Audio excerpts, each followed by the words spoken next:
Hello and welcome to the show. I would like to start today by saying thank you very much to all of you guys that watch my videos, have subscribed to my channel, as we have finally hit that magical 100,000 subscriber mark, which is really rather cool. So thank you very much to all of you, and to celebrate this I'm going to be doing a few special videos for you. And to start with, it is a big Q&A video. Over the last couple of days been asking guys to submit questions, and I've picked out some of my favourites, some of the most popular, and some of the most interesting that I am going to answer during this. I'm also going to play some Rocket League because it's pretty good fun. It's also something that I don't have to quite concentrate, the same way that with Forza. You've got to concentrate really hard to drive quickly on Forza. I'm going to play against the AI, so if I look down and have a look at my sheet of questions, it doesn't matter really. It's kind of just background stuff of me probably failing quite miserably at Rocket League. Right, we shall start with the by far the most frequently asked question, and it doesn't particularly surprise me, and it's people wanting to know what on earth happened to Daniel and Husky. It's not an amazingly long, complicated story, but I'm going to give you the pretty quick version here. Making videos is quite a long, time-consuming process. I am very well aware of that, and between work and so on, Daniel and Husky didn't have a huge amount of time. Husky had various personal issues. He also managed to go through 2 microphones in about 2 months, and that does start getting a little bit expensive. But, that's fair enough. I didn't expect them to be around all of the time, and I knew of all of these commitments and so on. What did start to annoy me was when I had to basically constantly nag, pester to try and organise anything. I'd organise something and then no one would turn up. It was incredibly irritating. It got to the point where I basically gave up. I gave up pestering, gave up reminding, and so on and so forth, and then I didn't hear from them since. That's what I know. I think I did talk to Husky a few months ago. He managed to crash a Volvo at some point. He's fine from that. But yeah, that's about it. It's not the most exciting story. I will be honest on that one, but that is as far as I have been told by them. Okay. Right, moving on from that. Now, another very, very frequently asked question for this is people wondering about what inspired me to start YouTube. Well, for a long time, I didn't really know a huge amount about kind of gaming YouTube channels, gaming YouTube videos. I'd heard of Red vs. Blue when I was at school. Well done, our team has just scored an own goal. I'd heard of Red vs. Blue. I'd seen a few episodes, but it was never something that I'd massively followed. It was really cool, the bit that I saw, but I never really thought about it that much. It was when I was trying to figure out what on earth Minecraft was. I'd heard about this fantastic game, but had no real clue. Nobody really explained what it was to me very well at school at the time. So it was to Google to find out about it, and that sent me to Yogscast videos on Minecraft. It was during their Shadow of Israel series, and I really, really loved the series. I love the way that they had taken a game and they'd taken sort of parts of the game. They were still playing the game essentially, but making up their own story around it and doing their own sort of challenges, their own objectives and so on that weren't part of the game itself that they'd created. And this kind of fascinated me, the idea of taking these games and playing them in just slightly different manners, not just doing exactly what the game was designed to do, but sort of changing things up. And that's where the idea of, what can I do with cars? Of course, always being a big car fan, big Top Gear fan, and so on, of course, you can't count out Top Gear as an inspiration for some of the stuff that I did. It was, I was kind of looking at, what could cars, how could vehicles fit in, and so on. Also, like the very, very first video on this channel, the FailRace series that was initially started. The channel wasn't started for that series. That was just an idea I had. It was at the time when Fails of the Week was an incredibly popular series on Rooster Teeth. I really loved it. It was great fun. Where they were taking clips from Halo and laughing at all of the silliness. And I thought, well, what about car games? Why does no one really ever focus on car games? At the time, again, the only car channels were just focusing on drifting, which, okay, it's all very well and good, but it never interested me, and nobody was covering anything else about car games So the FailRace series itself was initially started kind of along the lines of the Fails of the Week, or very much similar along the lines of Fails of the Week, but it was supposed to, highlight silly stuff with car games that people don't really think about. I kind of hoping that sort of fail stuff would be a good way to gain subscribers and viewers early on. Didn't really work massively, I will be honest. It's incredibly hard to start a channel in that method, being that you need a lot of clips to carry on that series, so you need a lot of people submitting them.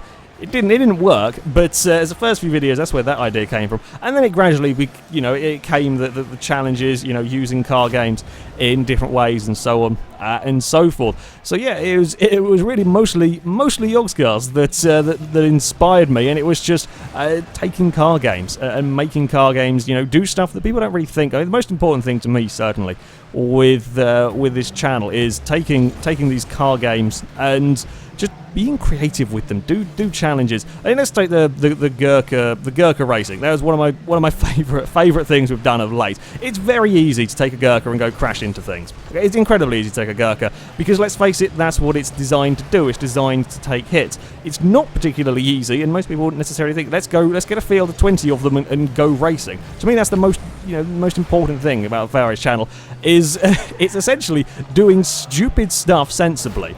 Which I admit sounds kind of strange, but that's essentially what it's always been about. You do stupid things, but you do it sensibly. Armoured car racing shouldn't work, yet it does. And quite a lot of the stuff, it shouldn't really work, but it does if you actually try and do it sensibly. So yeah, that is where the channel essentially came from. Kind of a combination of Yogscast and Top Gear and so on comes together, and but while still trying to be, again, I mean, another very important thing for me was to never go down the lines of let's just try and copy Top Gear challenge. I mean, sure, we've done the odd sort of Top Gear inspired one. I've tried to get as far away from possible almost from Top Gear challenges. We would try to replicate a few stunts and so on, and yeah, some of the early stuff was similar, but to me, yeah, it was very important never to go along the lines of let's just copy Top Gear challenges.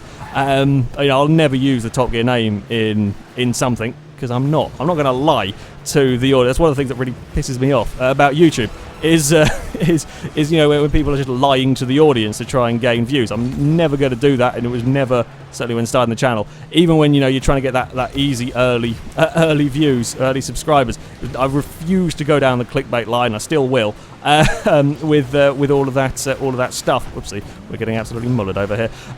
So yeah, that was the origins of the channel. Another very commonly asked question was about who would I like to do sort of collaborations with, what YouTubers do I watch, and so on.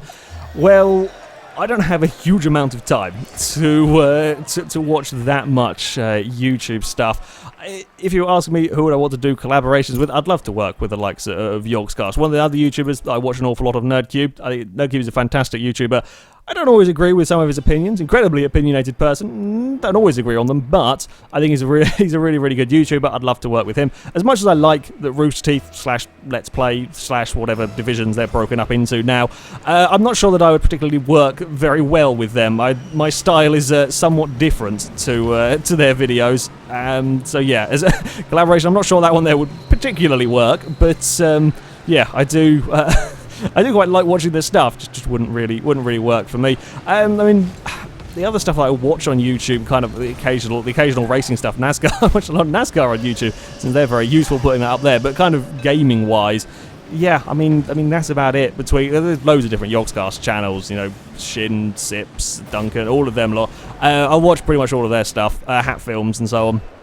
There's quite a lot of people that come under that particular banner. But yeah, aside from that, I don't have a huge amount of time to watch much more, and I tend not to watch car stuff particularly. Certainly, video game car stuff on YouTube, because most of it's about drifting, and most of that doesn't massively interest me. And as I said, I don't have that much time to watch what there is around there. I mean, there is some incredibly cool stuff. Domestic Mango does some absolutely fantastic stuff with his editing and so on. But yeah, I tend not to watch it simply because I don't want to be seeing stuff there and go, oh yeah, I could do that and and slightly change things. So I won't. I just simply won't watch the stuff out there, so I can come up with my own ideas basically on that one. Now, the next question, this is something, I mean, long before I asked about this Q&A that people have asked about, is, can I do a face cam in a video? Simple answer, no. No, I won't. The long answer is I do not like face cams in videos. The only one exception to this is if you are playing a horror game. If you're playing a horror game, kind of makes sense to have a face cam because, you know, you're actually going to be reacting to stuff in a horror game and probably reacting to it in quite an amusing way. I play racing games. So what exactly would be the purpose of me having a face cam here? Now, I'm not going to be doing a huge amount of reacting to stuff. And if you are reacting to the extent where you need a face cam, I'm sorry, you are overplaying a racing game. There is simply nothing that can happen in a racing game that requires the need for a face cam. I can express to you with my voice exactly my emotions in this. If I'm surprised by something, excited by something, I can express that with my voice. I don't need a face cam to show that off. I mean, it's kind of concerning if you are requiring a face cam to show off your emotions. Yeah, perhaps not such a good commentator if you simply can't express yourself with that. So I don't feel the need for a face cam. I mean, the YouTubers that I watch, with the exception, again, of the occasional horror game where they play, very rarely do you see them use a face cam. Very rarely do they feel the need to use a face cam. Now, real life stuff is a very different matter, and at some point I might do some more real-life stuff. The problem is I don't have massive inspiration at the moment of what to be doing for real-life stuff, and I don't want to do videos for the sake of doing videos. There's nothing worse than doing a video just for the sake of doing it. So, yeah, seeing as I don't have any massive, great, big ideas for real-life stuff at the moment, and I don't have the money or the equipment for some stuff, then yeah, I'm not going to do stuff for the sake of it, and I'm not going to add face cam for a video for no apparent reason when there is no advantage, there is no gain to be had with it. So yeah, you're not going to see it in any of my videos anytime soon. Yeah, and I may do more real life stuff when I get inspiration, when I get good ideas of what to cover and so on. But up until that point, you won't be seeing that. Now, another question that I saw asked a fair few times: what are my favourite videos to film? Now, there is an awful lot of videos that I've filmed. A lot of them have been very, very good fun. I tend not to do. I won't do videos on a game I don't like. It's as simple as that. I'm not going to play a video unless I like the game. I'm not going to. Why would I bother wasting my time on a crappy game? So yeah, I will only make videos on decent games, so I'll enjoy what I'm doing. Certainly, of late, my favourite video has been the Gurkha racing. The Gurkha racing was amazing fun. I never expected that to work quite as well as it did. I thought it was going to be a bit of a crash fest, to be honest. I didn't think we were going to get as much close racing. I mean, we got 2 and 3 wide with armoured cars, when you shouldn't normally get cars too wide, let alone with these huge 16,000 pound vehicles. So yeah, that was something that I never quite expected to work as well as it did. That was a huge amount of fun, that one. Some of the GTA 5 challenges as well have been very good fun. The mods, some of the crazy stuff you can do with mods is entertaining, but it's all it's all pretty good fun. But definitely of late, the Gurkha racing, I think, has got to be my favourite. Certainly the favourite in the way that it turned out. That it turned out as well as it did. So, moving on to the next question. Sort of along the lines as various ones of these, again, being asked all phrased slightly differently. Effectively, is YouTube my job? What is my schedule like? And so on and so forth. Yes, I do YouTube full-time. Mostly time-wise, money-wise not quite so much, but yeah, certainly time-wise. It has been for a while, to be fair. I'm very grateful for my parents. I've had various own personal issues, which is, something I'm definitely not going into. But, yeah, parents have been very supportive of trying to get this off the ground, and certainly we're getting it at a reasonable place at the moment, shall we say. I would not have time, anywhere near the time, to do what I do if I wasn't doing this essentially full-time. Because, as I said, videos take a long time to make. Certainly my sort of videos, or a lot of my sort of videos. You know, some of them are a bit easier. Let's take the autocross car builds, or the rally car builds, or the equivalent ones before that. They're not too bad. They're probably going to take 20, 25 minutes for the for the driving, perhaps another 20 minutes for the editing, and so on. You stick in the leaderboard, cut out the odd bits, the loading screens that you don't need. Not too hard altogether. You can probably knock one of them out in an hour and a half-ish, and then you've got to let it render and upload and so on. They're not too bad. But anything more than that, then we start getting a little bit difficult. Again, this kind of comes into sort of what's my schedule like. The answer is bloody busy. Essentially, let's take the versus the community race that went out this morning. What was it? I've completely forgotten what we... Hot hatches, there we go. That one. For each versus the community race, we've got to, actually do the driving. I've got to do the 3 events, and that entails, of course, setting up all of the lobbies, inviting all of the people, and building my car even before we go racing and so on. Put all of that together, and just to actually get the driving bit done probably takes a couple of hours, give or take. Again, we can have better evenings when lobby connections work nicely. We can get it all done perhaps an hour and a half on a really good day, and there are times where it's gone on for about 3 hours while we've been fighting lobbies and trying to get people invited and so on. So, say on average it's about 2 hours to do all the driving. Then I've got to go through the replays, put the replays onto the computer, or no, find the highlights from the replays to put them onto the computer. That's probably going to take me about another hour to search through the races, all of the races, find the stuff. I mean, sure, I know when interesting stuff happened to me, but I've got to find when interesting stuff happened to everybody else. So that's another hour on there. Then I've got to edit it together, do the voiceover for all of that. That's another probably hour in all of that, and then we've got to render it out and then upload it and so on.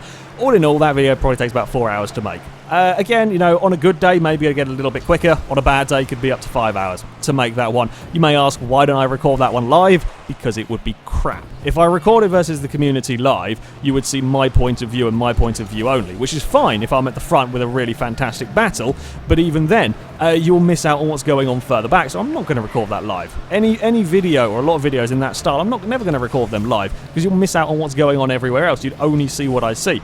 If I get killed by lag in the first corner, if I crash out in the first corner, it's going to be a terrible, terrible video. So yeah, I'm not going to make videos easy if they're going to be crap. I'm going to make videos good, and if that takes the time, it'll take the time. But yeah, it is time consuming to make that one, so you kind of get the idea. I mean, what you don't see is often, especially with a lot of the GTA 5 mods, the amount of times that time you go through, experimenting with mods. Will this work as a challenge idea? Well, in fact, you will see some of the ideas that didn't work in the outtakes video that it will be coming out tomorrow. Yeah, a lot of my time doesn't necessarily go into actually, editing a video. A lot of it goes into come up with a challenge, and how do I make said challenge work? Is it even possible? Can I get the right combination of mods? Can I get mods to work with one another, and so on and so forth? It's a complicated procedure, if you like, to get stuff, to try and keep coming up with all of these different challenges is not particularly easy. I mean, sort of time-wise, I'll start making videos at 9 in the morning. I will often still be making them at about 10 in the evening. I've been known to sort of be working up until 12, 1 on a bad day. One time where I was going on holiday, I had to make essentially 2 weeks worth of videos in a week. That wasn't fun. That was start at 8, finish at 12, basically. Yeah, it's busy. As someone asked, is YouTube stressful? It bloody well can be. On a good day, things are fine. Sure, I get to play video games most of the day, and that sounds great. And unfortunately, the actual playing of the games is not the hard bit. It's the it's the setting up the challenges, the editing. If the computer goes wrong, then it's panic stations. Yeah, it can be incredibly stressful trying to sort everything out. I mean, I would like slightly less stress, but I wouldn't change it for the world. It's great fun being able to come up with these crazy challenges, being able to use games in ways they were never intended to be used. And do all sorts of crazy stuff with the cars. But yeah, there are days when it is really rather a pain in the arse. So people were asking me about sort of what my previous job's been and so on. Well, I have worked at a bird prey centre at one point for a while. I absolutely love that job. That was a fantastic place to be working. I am sort of very much an animal person. I love working with animals. The animals are far better to work with than humans, trust me on that one.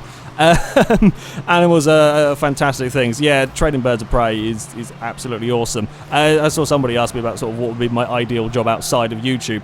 I would love to work with kind of like big cats, like tigers, lions, cheetahs, that sort of thing. I think that has to be one of the best jobs in the world, working working with them kind of animals. Yeah, okay, they can be very dangerous, but yeah, that was yeah. So working with the birds of prey was great. I would love to work with with sort of the big cats and so on. Animals in general are really rather cool to work with. Now, another question that I saw a fair few asking was about where did my sort of obsession with rolling cars start. It wasn't kind of always a thing. What happened is, I think it was about Forza 3 time. I was before I was starting making videos, I was racing in all sorts of various leagues on the forums and with friends and so on. And I kind of got a little bit of a reputation. I was a quick driver. I'm certainly not the best driver in the world, but I had decent speed. You know, the races that I was running, I'd often be up towards the front. I was often very competitive in. However, I had a habit of, let's say it was the event was over 3 races. I would perhaps win one race, get a podium in the other, and find a way of rolling myself out of the final one. I don't quite know how I started doing it. It's just perhaps the way I set up the cars, the way I drove the cars. I tend to be the one to, you know, clip the curbs at sunset and get myself in trouble, or whatever other track it was. Which probably in Forza 3, most tracks, you could get the car in trouble.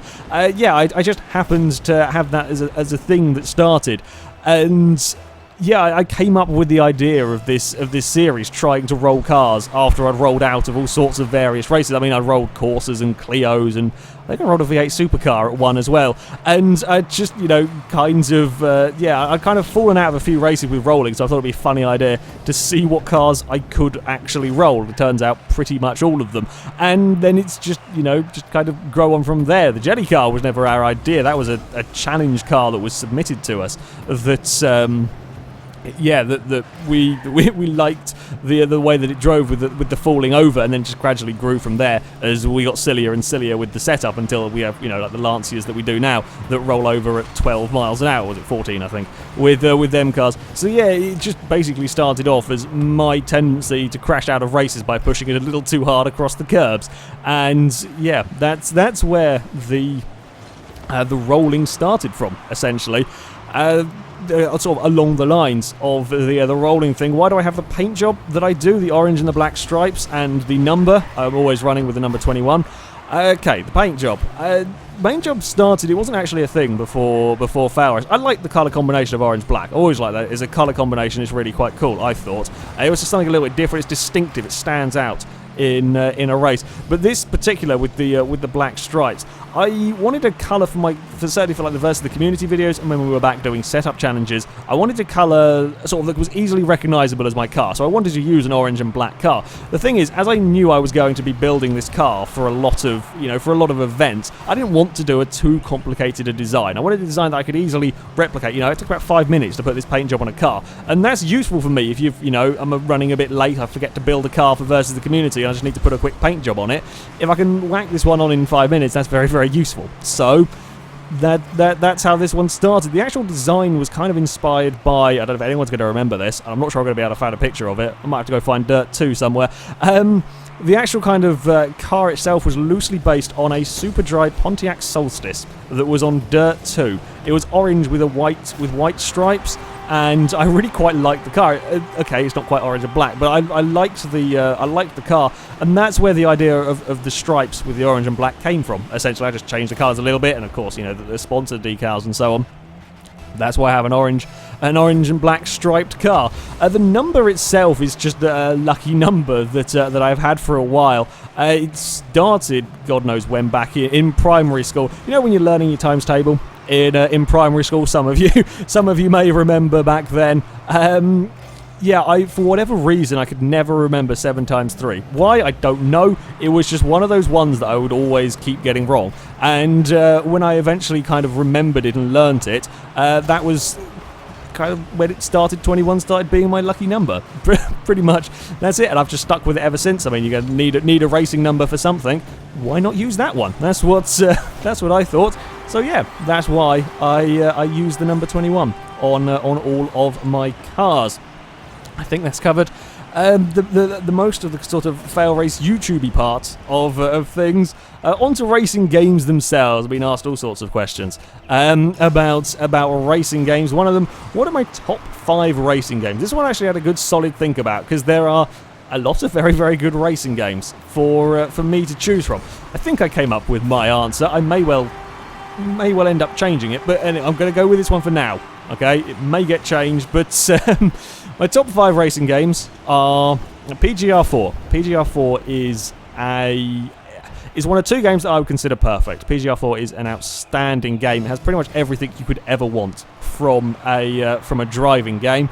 Burnout Paradise is the other game that I consider perfect. I absolutely love Burnout Paradise. It was the first game that I ever 100% completed everything on that game. I got all of the billboards, I got all of the stunt jumps, all of the smashes, absolutely everything. And I didn't cheat for any of it. There's no internet guides on that one. I think it was about the first game that I got over 100 hours of time put into. It's pretty much, I spent a summer playing Burnout Paradise trying to complete everything. I can't remember. I got like 120 million stunt run score. I know I could do better than that with the stunt runs. I had a big route set out if I could ever do well enough at it. I spent so long in Burnout Paradise. It's such a fantastically brilliant game. Admittedly, the crash mode from Burnout 3 is far better, but yeah, I loved Burnout Paradise. Other ones in my top 5, Dirt 2. Dirt 2 would go into that section. Dirt 2 was the first game I ever completed. I got 1,000 gamer score in. I got over 1,000 in Burnout Paradise, but because of the DLC, I didn't have some of it. I think there's like a party mode one that I never got, so I never quite sort of 100% of the gamer score on that one. Dirt 2 was the first one 100% of the gamer score on. It was such a great game. With the got the stadium truck racing. There was the crazy, I can't remember what they called it now, Trailblazer cars, the really stupidly fast ones. There's just so much to do on that game, and for the time it looked fantastic. I loved the little paddock system they had for the menus. I thought that was really, really cool, which is why I put Dirt 2 above Dirt 3 in some respects. Like the whole menu thing when you're in sort of whichever racing series garage, if you like. I thought that was really a really neat system. Yeah, Dirt 2, an absolutely exquisite game. Forza 6, I would put in there. It was a toss-up between Forza 6 and Forza 4, and in all honesty, I think 6 is a better game. 4 does a couple of things better. I like that the 4 has the auction house and the storefront. However, 6 has rain, 6 has night. It's got a fantastic track selection, great load of interesting cars. Forza 6 is an absolutely brilliant game, in my opinion. And finally, on the list would be Need for Speed Underground 2. One of the, I think it's pretty much the first open world racing game that I ever played. I think it's one of the very first open world racing games that there was. And the customization in that was far better than anything else at the time. It was a really, really good game. It's a shame that the new one is a pile of crap from what I have played, of the beta, anyway. Yeah, Underground 2 was an awesome game. I really, really like that one. I mean, you could do silly stuff with your car. You could, was it 2? You could get hydraulics on your car? I think you probably could. You could make, Peugeot 106 looks incredibly stupid and all of that sort of stuff. Yeah, it was just a lot of fun messing about. The handling probably wasn't amazing on it, but it was solid enough to be decent. So, yeah, I did thoroughly enjoy Underground 2. So yeah, that would be my top 5 of the racing games. Another thing that I get asked fairly regularly, why don't I do more videos on Gran Turismo 6 or BeamNG or whatever particular game it is at the time? The reason being is I do videos on games, I can speak. I do videos on games that inspire me at that moment in time. So at the moment, Forza 6. I've got all these ideas for Forza 6 challenges. Forza 6 is incredibly inspiring to do stuff on that game at the moment. The same when Horizon 2 came out, I had all these great ideas to do stuff on there. Gran Turismo doesn't inspire me particularly. As great as the car list is, I occasionally get some good ideas, like Daihatsu Midget Racing was fantastic fun. Messing about on the Goodwood Hill climb was great, and so on. But on the most part, Gran Turismo, it just doesn't quite inspire me. To get the money to do or to drive some of the crazy vehicles, you have to grind through the most dreary single-player campaign I've ever seen, or single-player races I've ever seen in games. It just doesn't inspire me to play through it. The same with BeamNG Drive. I go through phases with that game. I go through phases of coming up with ideas for it, and coming up with stuff to do for for Beam, but it's only sort of phases. And I'm not, as I said, I'm not going to do videos for just the sake of doing them. I want to have good ideas. I want to be inspired by a game, because that's when I'm going to make the best videos, when I'm excited to do something. You know, I don't want to sort of just be forced to make videos on whatever. So yeah, that's why I don't use certain games. And again, the same with a lot of the Need for Speed games. They've just not been, you know, particularly inspired by. So I did enjoy Most Wanted, because that was essentially Burnout with real cars. What was the other one? What was the newer one? Rivals? Was it Rivals? Did I play Rivals? I think I played Rivals. I can't bloody remember them. Was it Rivals that was the sequel to Hot Pursuit? I mean, they're okay games, but it's never really inspired me sort of video-wise to come up with stuff to do with them. So yeah, that's why I only do videos on certain games, because that's what's inspiring me at the particular time. Right, what have we got next? Yes. People are forever asking for more Survive the Hunt and the sort of like the custom heist that we did. There is a very good reason why I don't do more Survive the Hunt. Well, actually, there are two very good reasons. First of all, Survive the Hunt is the biggest pain in the arse to set up. It is horrendous. You have no idea how many different iterations... Well, a few people watching this will, because they were the ones taking part in it. But you have no idea how many different iterations it took just to get Survive the Hunt to work in the first place. We tried so many different things to get the game mode to work. I don't want to set up videos. I hate scripting stuff. None of what I do is scripted ever. This is the closest I've got to a scripted video in years, is I've got a couple of notes written down in front of me. I don't like doing scripted stuff. So with Survive the Hunt, it was about creating a set of rules that could make for an intense game mode, and it worked. Eventually, we went through lots and lots of iterations to get there, but it took a long time to set up. And the problem is, I also don't like just doing the same videos over and over again. Now, to me, there's nothing worse than just repeating the same thing. Yes, it is cool, but you've got to... You certainly with something like Survive the Hunt, you've got to try and find ways of changing it, mixing up. You know, adding more people was one way. Kind of restricting it to first person and so on is good. But I wanted to kind of find different ways, kind of slightly different ways to play it. Again, you'll see this in the outtakes video tomorrow. Reason why there was this huge gaps between them is I keep trying to find new ways of making them work, making it slightly different, making it challenging, and so on. And it's very, very difficult to do because it was such a pain in the ass to set up in the first place. Trying to balance it all is incredibly difficult with the particular set of rules that go on. So that's why you don't get very many Survive the Hunts, because I'm constantly trying to evolve it and you know, and get things to change, and it's very difficult to make it all work. Do have an idea of what we're doing, or how I'm going to work it in the future, for future stuff. It's still going to be a nightmare to set up, because trying to organise so many people and get it working, it is always a pain, but I do think I know what I'm doing with it going forward. There will be more of them in the future. You've just got to be patient with getting them ones sorted. And as far as the heists go, again, it was a similar story with them. The heists are a nightmare to set up because, as I said, I don't want them scripted. I could script the bloody things. Well, I might have scored an own goal there. Yeah, you know, I could go through and you know, and script the whole things to have exactly what I want, but it's more about creating that set of rules so that the idea, kind of the vague idea, the intensity of the challenge, if you like, is conveyed without forcing it to be scripted.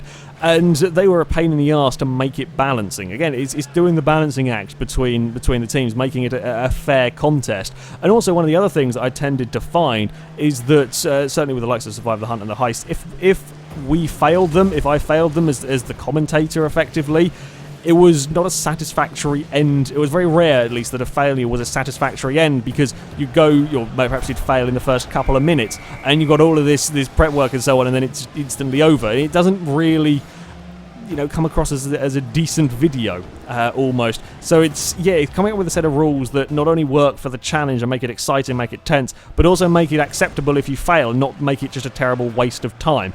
That's the difficulty with the heists.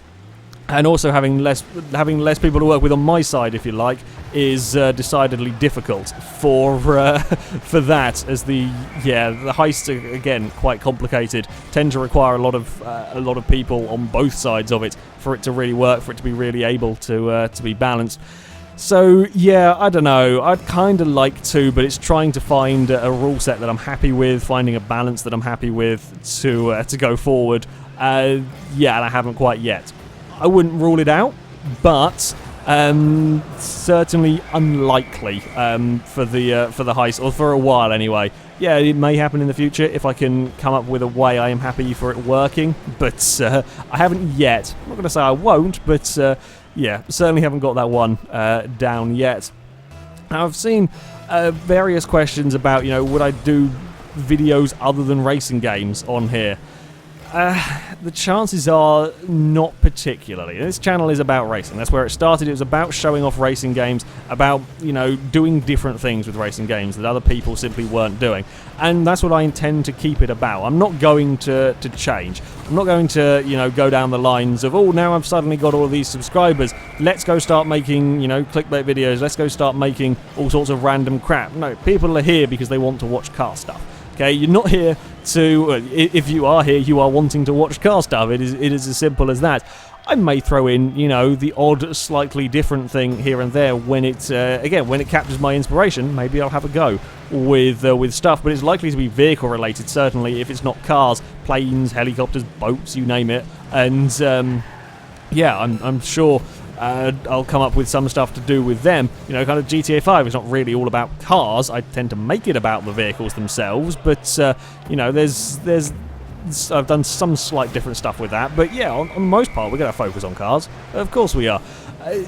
It's unlikely that that's going to change. Certainly going forward, I don't want to change anything particularly. I'm not going to, suddenly have massive changes. All of a sudden, I want to keep doing crazy stuff with cars. That's what we're all about. That's what we should stay about. I'm not going to be messing around with that one. I certainly play plenty of other non-racing games in sort of my spare time, if you like. I'll play around. I've been playing lately. I've been playing Metal Gear Solid 5 for a while now. Weird game, that one. I hadn't played a Metal Gear Solid up until playing the 5th one. Confused the hell out of me for a while. It's far more bizarre than I was expecting. I've been playing a bit of Space Engineers here and there, all sorts of games that kind of, it's just sort of, I see a trailer for something and it kind of looks interesting. I may well play Fallout 4 when it comes out. I probably won't be doing videos on these games unless there is some way to make them, sort of focused on cars. Whenever a new Borderlands come out, I'll play the crap out of that. Tomb Raider, massive fan of the Tomb Raider series. I'll be playing the new one. That comes out relatively soon, I think. But yeah, I'll play all sorts of games, pretty much everything. I like my strategy games. I like some shooting games from time to time when you're in the right mood. RPGs, played a lot of Skyrim. Played around with a few Skyrim mods. That's quite good fun as well. Yeah, pretty much everything I will play. But yeah, as far as the channel-wise goes, we're going to be staying with the racing games because that's what this is all about, and that's what I want to be making videos on. That's what I get the most of the ideas for the silly challenges on is stuff involving cars. Another question that I have seen asked fairly regularly: what car would I put in Forza? If I could put one car in Forza, what would it be? Fairly straightforward one. This one, TVR Speed 12. TVR Speed 12 is a car. It's a real shame. It was in Forza 4. It was in, I think it was in all sorts of previous Forza games. It's in Gran Turismo. I'm pretty sure it's in Gran Turismo games. TVR Speed 12 is by far my favourite of the hypercars. It's a crazy, balmy contraption that I'm very sad that it isn't in Forza 6 at the moment. It may come. I'm always hoping for it as DLC that we'll see the TVR. But yeah, if I could put one car into a Forza game, that would be the one that I would choose. And if I could put one track into a Forza game, it would be New York. I want New York back. New York was such a fantastic track. It was just a lovely place to drive around, and I was really, really quick there. And it's a shame that it's gone. I would like Iberian back as well. Admittedly, Iberian is very much like Lime Rock, just in reverse. But I loved Iberian Circuit. Great place to race around. But New York would be the circuit I would want back, as it is absolutely awesome. I don't care about any of the real-world circuits. Go out for Jimmy. I never really cared for Jimmy. It was never a place to go racing, so why would I ever use it? Yeah, I just want New York back, because it was such a gloriously dangerous and challenging race circuit, and I was always bloody fast around there. So yeah, that's the Forza stuff, and that's the kind of the game stuff done. Right, moving on. Next sort of section block of questions about my real life car. Yes, I have a Mazda MX-5. I have a second generation MX-5. At the moment, it is a bloody noisy second gen MX-5. It's got a slightly blowing exhaust, which means it's now kind of It's the poor man's sport exhaust. You just put a hole in it. It's incredibly bloody noisy at the moment. It was running on 3 cylinders for a while. It's working now. Well, I say it's working. It's not running on 3 cylinders anymore, but yeah, it's just currently really, really noisy. So we'll be needing a new exhaust on on the car. But yeah, I've still got the Mazda. A few people were asking about what happened to my Clio. My first car was an old Renault Clio, a first gen Clio. It was about 500 quid, but it did the job. It did the job. It got me around for a couple of years. That is still around. My mum has that car now, so I have still driving it from time to time. I'm still insured on it, so yeah, the Mazda does not have a particularly big boot. If I need to move anything, you've got to use the Clio. So yeah, it's still around. My parents use it as it's kind of their second spare car in case somebody's out with one and so on. So yeah, Clio is still around. It's still working fine. Just yeah, I have a nice Mazda now. Right, what was the next question? Oh yes, people talk about what am I planning for kind of like my next car and so on. Well, a lot of it comes down to, you know, money kind of quite an important thing with this. I have ideas, certainly. I've been looking at, as much as I'd love muscle cars, I would absolutely love to own a muscle car. Here in England, you're probably looking at about 15 to 20,000 for a classic muscle car, for a basic classic muscle car. That's what you're looking for. For a half-decent condition one with a manual gearbox, that's probably what you're going to be paying. So that is well out of the question. For a while, I'm looking at getting a Nissan 300ZX, a twin-turbo one. I would really like one of them.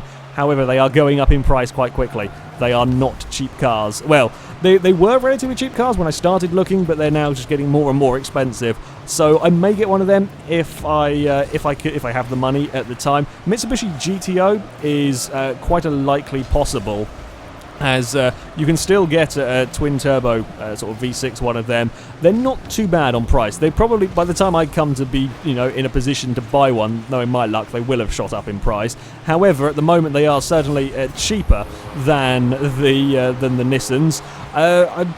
As much as I know it'll break down, I would quite like a Fiat Coupe. There's just something about the Fiat Coupes. They're such fantastic cars, but I do know that they are likely to break down, and they can get quite expensive for a half-decent one. On the slightly more crazy scale of things, again, if I suddenly come into lots of money, Honda S2000, I would quite like an S2000. I have enjoyed having the convertible, the MX-5, so I would quite like an S2000. They are still, though, pretty damn expensive. They hold their value really well. Also, a Nissan Skyline. Certainly in England, I know the Americans are going to be going crazy at this, but the R32s, not the sort of the high-end ones like the GTR, like the top spec ones and so on, but the slightly lower ones, you can get turbo ones for sort of £4,000 or £5,000. Now, yeah, okay, it's a little bit more expensive, probably about the same price as an S2000 on the most part for half decent ones and so on, ones that haven't been utterly ruined. It's a little bit more expensive. I would like one though. They are decent cars. You can get a lot of performance without too much money. Yeah, I'm sure they cost a lot to insure and so on. There's no doubt about that one. But yeah, it would be quite nice to own one of them, and it's kind of vaguely possible if I come into some decent money. That's what I'm looking at. As far as potential next cars, all comes down to sort of what's available. Like, I never really intended to get an MX-5. I was looking to get an MR2, but trying to find one sort of in the local area was probably going to be a pain in the arse. And there was just so much more MX-5s available and in good condition ones and so on that that's why I ended up with what I did. It will come down to sort of what's around in budget at the time when I really want a new car. I will be quite sad to see the Mazda go. Mazda's been a decent car aside from the blow and exhaust at the moment. But yeah, when it comes time to move on, it'll be a case of what's around, what's affordable, and what's in decent nick with a manual gearbox. You'd be amazed how many sports cars have automatics. It really pisses me off when you're trying to find cars. So speaking with, or carrying on with the real world cars stuff. Sorry, someone asked about what was the most expensive car I've seen on the road. So not cars at sort of car shows, what I've actually seen driving around on the road. I've seen a few what I assume are replicas. Now, I don't know, they may have been genuine, but I'm assuming they're replicas, so I'm not going to count them. But I have seen a Shelby Daytona on the road. Yeah, pretty sure that one there would be a replica. Shelby Cobra and a Ford GT40. If one of them was a genuine car, then definitely that would be the most expensive. But yeah, I'm working on the assumption that they're very, very cool to see them cars, but yeah, I'm working on the assumption they were replicas. I've seen quite a few Jaguar E-Types, especially lately, across summer, all the sports cars come out. So yeah, seen a few Jaguar E-Types, have seen an Aston Martin DB5 before. On the road, many Ferraris, many Aston Martins and Nissan GTRs and Audi R8s and all of that kind of thing. Probably the most expensive car that I can guarantee that it was Lamborghini Murcielago SV. I have seen one of them driving along. That was very cool. I've been overtaken by a Ferrari F12. In fact, I saw the same Ferrari F12 twice in a weekend in completely different parts of the country. So, yeah, I don't know where on earth he was going, but yeah, Ferrari F12, that thing, yeah, absolutely flew past wherever I was. That was quite a cool thing to see. I think that probably covers the most. I'm trying to rack my brains. Have I seen any more expensive cars driving around? I don't think so. No. So, yeah, I've seen quite a lot of good cars. I did actually see a convoy of Lamborghinis and Ferraris at one point. I think it was 5 of them, while I was minding my own business waiting to turn out of a junction, and just 5 of them go past. That was quite exciting. And none of them were, I say none of them were massive. They weren't massively sort of rare ones. I think it was a 458, a couple of 355s, oh god, what was it? A Murcielago and probably a Gallardo. I'm trying to remember if it was a Superleggera one or not. I think it was just a normal one, but yeah, that was quite a cool convoy to see going past. But yeah, either the F12 or the Murcielago SV would be the most expensive that I know of the genuine article, if you like. Moving on, next question. I quite like this next question. What's the scariest moments I've had in a car? There are 2 fairly scary ones. For regular viewers, I have talked about these a couple of times before, I think, probably in live streams mostly. But if you haven't heard the stories, then I will go through them again. First one, both of these were while I was in the Clio as well, incidentally. I haven't had too many issues while I've been in the Mazda, but there we go. First one, I was minding my own business, driving down a country road, if you like. A relatively fast, relatively wide country road. I was coming up towards quite a steep hill. As I was at the bottom of the hill, starting the climb, across the top of the hill came some Vauxhall people carrier had decided he was going to try and overtake something else. I don't remember what it was. I was kind of a bit fixated on by the car that was suddenly in my lane coming straight towards me. That was less than I slammed on the brakes, and yeah, I managed to avoid him. It wasn't fun, particularly. I don't know what on earth he was thinking. Why on earth you would overtake on a blind hill? I don't know, but there we go. Yeah, oncoming Vauxhall of Death was less than ideal. I have also very nearly drowned the Clio. That would probably be my second most scary moment. I'm not sure which one was worse, because, well, the Vauxhall was kind of like an instantaneous thing, but then it was over with. With the drowning, the near drowning, Clio still works, but it was a near drowning of the Clio. It had been raining quite heavily. You know, I live in England, so it does tend to rain quite heavily from time to time. This one was a particularly heavy rain shower, but it hadn't rained for like a day or so. I was coming home, and I think I hadn't been driving particularly long when this happened, and I was trying to take a shortcut, you know, as you do, trying to take the quickest route to get home. And I was in a slightly different part of the village that I live in, and thought I was somewhere where I wasn't quite. So I take this turning to go down a road that I thought was a shortcut. Turns out it wasn't quite the road that I was thinking of, but it was going in the right direction. I thought, bugger it, you know, I'll go down here. As I went down this road, there was, you know, quite a lot of standing water across the road. The road kind of curved around a corner and went behind some buildings, and from what I can see, it looked like the puddle wasn't particularly big. It looked like just before it went around the corner that the water was kind of receding. So I figured, well, it'll be fine. I also had a van right up my boot, so I didn't really have an option to kind of stop and turn around. So I thought, bugger it, you know, I'm going for this puddle. I want to get home quickly.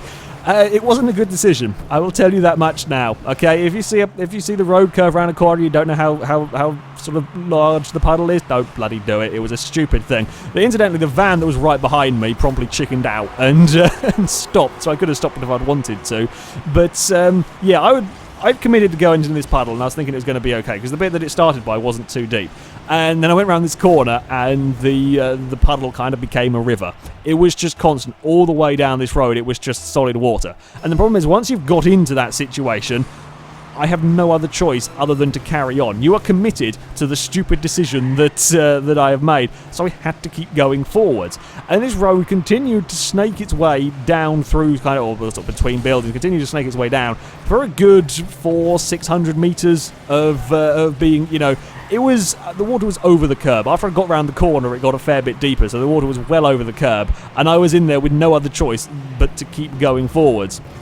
So I had to keep going down this road. You know, water was spraying up around the car. Lights were flashing on the dashboard. It wasn't happy about going through the water.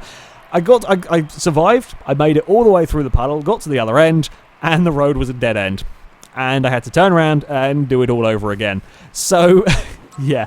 Very, very nearly drowned the Clio. I was amazed that it got away. On the way back, I actually managed to get my car up on the curb, and because of where the battery was in the engine bay, I could have the left-hand side of the car up on the curb and keep that as far out of the water as possible.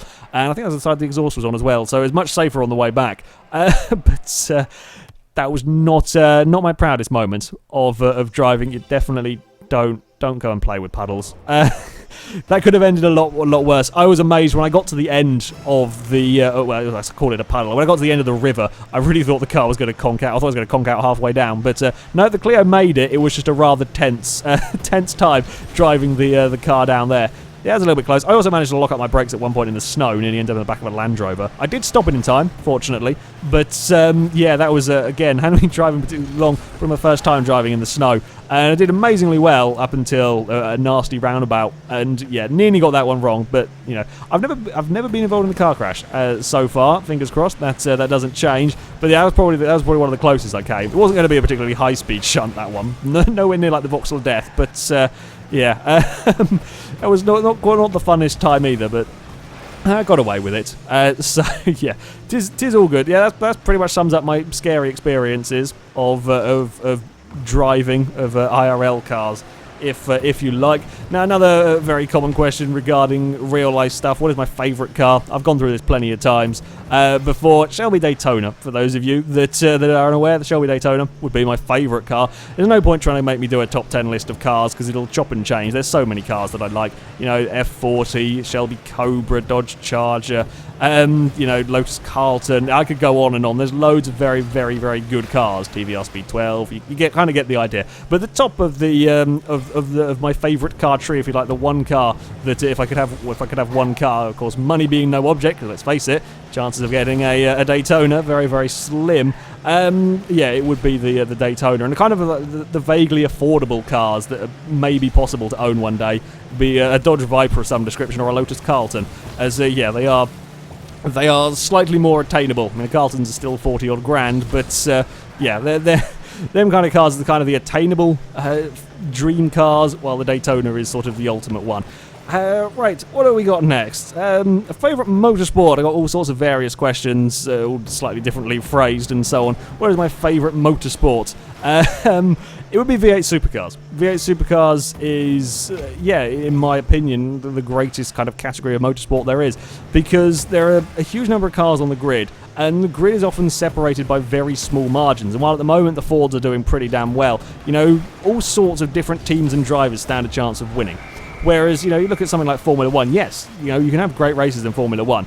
You know, Hungary this year was a fantastic race, but, you know, it's always the same kind of contenders. You know, you may have the odd standout performance, the odd random result and so on, but it tends to be the same 2 or 3 teams. Even in a season where it's slightly more balanced than this year's, or last year's for that matter, it still tends to only be a few teams that ever really stand a chance, whereas in V8 supercars, a huge number of drivers stand a chance of winning the races. The field is separated by tiny margins in qualifying. The cars themselves are awesome vehicles as well. Yeah, I do love the V8 supercars. You know, there is the odd less exciting race. There are those that are particularly standout ones. I can't bloody remember. A few people ask me, like, what's my favourite ever motorsport race? I don't have the memory to remember all of them to give a genuine and fair answer. It's pretty much, you know, what was the last decent race that I watched. So, yeah, I couldn't possibly. There have been some really good, certainly Bathurst finishes the last couple of years have been insane. Like, the entire endurance race, and they separated by less than a second, is pretty cool. But there's so many good races. But yeah, a favourite series would definitely be the V8 supercars. As far as kind of like my favourite teams in V8 supercars, I tend to support the Volvos. Although, again, I kind of watch. I don't have massive support for particular teams on the most part. This extends to Formula 1 and pretty much all forms of motorsport, really. I tend to watch it just for the racing. I don't have a particular. I may have the odd favourite driver. You know, Formula 1. I tend to support Raikkonen. But I don't. I don't have a massive favourite team or so. I just watch it to enjoy the racing itself. I hope for some good action between all of the cars. I don't really care who it is, but yeah, that tends to be just how I watch it. I like to see the underdog teams do well. So I like to see, you know, when Volvo, their first season of V8 Supercars, they were winning stuff. I thought that's fantastic. Yeah, and I do quite like Van Gisbergen as well. Again, when I started watching V8 Supercars, Van Gisbergen was the sort of driver that, well, certainly if you give him something in the wet, he tends to pretty much win. But he was one of those drivers that, you know, wasn't necessarily competing for the championship as such, but he could always suddenly surprise you and go for a victory. So I tended to support the underdogs a little bit, but yeah, in general, I just hope for a good race and don't really care too much. I don't have massive allegiances to certain brands, certain teams, etc. Right, what have we got up next? Movie cars. I quite like this question. What is my favourite movie car and what was my favourite movie sort of film car chase? Very, very tough decision. I mean, there are so many cool things, especially if I'm going to extend that out to kind of TV shows as well. I mean, the A-Team van is tempting. I love the A-Team. Such a fantastic show, the A-Team. So yeah, the Vandura from that is certainly up there. Various Bond cars as well are fantastic. The Aston Martin, the Vantage. I really like that as a Bond car with all of the crazy gadgets that thing had on it. But my absolute favourite car would have to go to the Death Race Mustang. I'm sorry, Death Race is such a gloriously silly film, and the Death Race Mustang is it's just a fantastic car. With you've got the machine guns on the front, you've got the tombstone thing on the back that they drop and never really works properly. It's just an awesome vehicle. To be fair, any of the cars in Death Race are incredible. It's just such a great idea. Just combine all of the best things in action films and put them in one place, and it kind of works. Just about anyway. It's not great storytelling, but God, the cars are awesome. So yeah, Death Race Mustang would win that one. And as far as car chases go, I actually thought long and hard about that one. It was a really tough decision because there are many great car chases. The first Transporter film, the very opening car chase, is absolutely awesome. In that one, the opening car chase is fantastic. Certainly later on, the Transporter series get a little bit silly, but the very first car chase in that series is awesome. Ronin, have I pronounced that right? Ronin. That's got a really cool car chase in the middle of that one as well. I mean, the list could go on. You can kind of count things like Death Race, where it's kind of got races, kind of car chases in that one. I mean, there's various Bond ones. There's kind of like you've got the classic ones like Bullet and so on. For me, though, I think one of my favourite ones is the Bourne Identity, the mini chase through, I think it's Paris, I can't remember. It's through a European city. I think it might be in France, probably Paris, where they're racing the Mini against all of the whatever country. I'm pretty sure it's France. The police force there is racing through the oncoming traffic and on the sidewalks. I think it's a really well shot car chase. I mean, the Mini is not a particularly quick vehicle. I think it's just a standard. The proper Mini. We're talking about the proper small Mini, not the crappy modern ones. It was just a fantastic car chase with this tiny Mini escaping all of the French police. I think that was an absolutely fantastic car chase. That one, so I would probably go for that. I've probably forgotten something, knowing my luck. But I'm going to go with that one for now on the car chase front. Right, a couple of other questions that interest me, kind of not car-related stuff, not really YouTube-related stuff either, but I was going to go for them. Do I play sports, and sort of what are my favourite sports outside of motorsport? Of course, we are talking here. I used to play a fair amount of sport. I'm quite a competitive person, as you can probably imagine from all of the racing, but I'm not too fussed. I'm not particularly sore loser. I'm not too fussed if I win or if I lose. I just kind of like competing. Provided I have a fair fight, or a fair game, a fair race, whatever it is, I just like sort of generally competing. So I've played a fair amount of football. I used to be, anyway, I'm not sure if I still am, used to be a pretty good goalkeeper for football. I enjoyed, I didn't play too much of it, but I enjoyed playing rugby. I played table tennis, I was fairly good at table tennis. Actual tennis, played quite a bit of that as well. Again, all of these sports, I was fairly decent at. I haven't played any in ages, but I was fairly decent at them. I think in badminton, what else have I? I've done all sorts of bloody sports. Yeah, I just generally like competing in stuff, and yeah, you know, I tend not to be too fussed if I don't necessarily win absolutely everything, as long as I've actually, you know, given it a good shot, as long as I've done the bloody best that I can and not been cheated out of something, which is why I tend not to like sports with judges particularly, because there's, you know, I like a sport that's got almost like a fixed, if you like. It's not something that's kind of, what's the word for it? I'm subjective. Yeah, I don't want something that's kind of based on the opinion of a judge. There's slightly, you can get slow, you can feel slightly hard done by some of that sort of stuff. I don't know, everything's got its controversies, etc. But yeah, in general, if it's something I can compete in, I'll probably quite like it. Well, I think I forgot the other stuff like sailing and kayaking and done all of that kind of thing. Yeah, if I can compete in it, I'm generally pretty happy with with doing something like that. As far as sort of motorsport-wise goes, I haven't actually. Well, I say I haven't actually done. I haven't raced any proper cars. I race remote control cars. I race a 10th scale electric touring car that I race indoors on some nice grippy carpet. Yeah, I may do videos on that. Again, I've just not got... Like I said at the beginning of this, I haven't quite had inspiration to do something interesting with it, aside from, you know, just film a race. When I get inspiration for something, if I can come up with a good idea to make use of it, I'm sure I will. But up until that point, I'm not going to do a video just, you know, for the sake of doing one. So yeah, yeah, I've raced remote control cars. I mean, I've raced go-karts from time to time, but never anything serious. I kind of partly to do with the money. I would love to race cars. I'd love to race rallycross or race whatever. But yeah, it's just motorsport is very, very expensive, and well, everything is very expensive these days, and there's only so far the money can go. So yeah, I've raced remote control cars for quite a long time now. God knows how many, well, probably 10 years by now. Remote control cars aren't exactly cheap. They're just slightly cheaper than go-karts and the equivalents. And to finish up this Q&A video, I saw this question worded differently and in various places, but it was essentially the gist of it is, what do I have plan-wise for sort of the future of this channel? Well, I don't really plan on changing kind of the theme of it. I'm sure we will do plenty of different challenges where we will be using all sorts of different games, using vehicles, but it's still going to be a car channel. I'm not going to change what I'm doing. I'm not going to try and become a news channel. I'm not going to try and make clickbait videos just to gain them views. I'm going to stick with what I love doing. I love taking cars and doing silly stuff with the vehicles, and I will use whatever game gives me the best equipment to do that. At the moment, that's Forza 6 by a long shot. I'm sure I will play Gran Turismo 7. I do have access to a PS4. My girlfriend has a PlayStation, so yeah, I have played on one of them, and if Gran Turismo 7 is an amazing game, I'm sure I'll do videos on that. I may do some. Quite a few people ask about will I do videos on Need for Speed. It doesn't seem that good, but I'll probably do some. Maybe one, maybe two if I can stand it.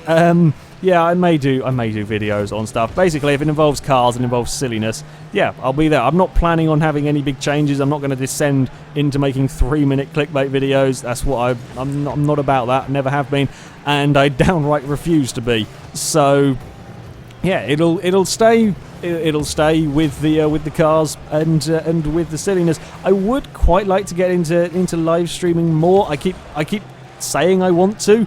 It's trying to find the time to do it. I don't want to neglect making the videos for YouTube itself to go and do live streaming. I want to have the live streaming as a sort of an extra thing on top of it. And yeah, when I can find time, I think I have a couple of ideas for what I want to do live streaming wise. If I can find ideas that I'm comfortable with and that don't take too stupidly long to organise and then take away time from normal video making, then yeah, then I would be happy to do them. Yeah, I have a few ideas on what I might do for that. That's probably going to be, again, I've said this a few times, that's probably going to be the biggest change going forward. I really would like to try and get into some more of that.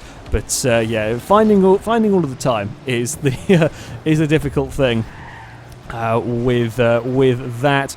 So yeah, I mean the YouTube channel itself, there's going to be many car silliness, many rolling, Hopefully some good racing interspersed, and maybe even some factual stuff. Occasionally, I can be factual. It's not very often, but yeah, occasionally. I do quite like doing the investigations. The investigations are kind of just good fun to see what the results are with some of the stuff. So yeah, it will stay much along the same lines with all of the vehicles. But that is it for this mega Q&A video. Thank you very much, everybody, for watching, and of course, a big thank you. I don't know what my bloody van was doing there. Terrible goalkeeping. Thank you very much to all of you for subscribing, and until next time, goodbye.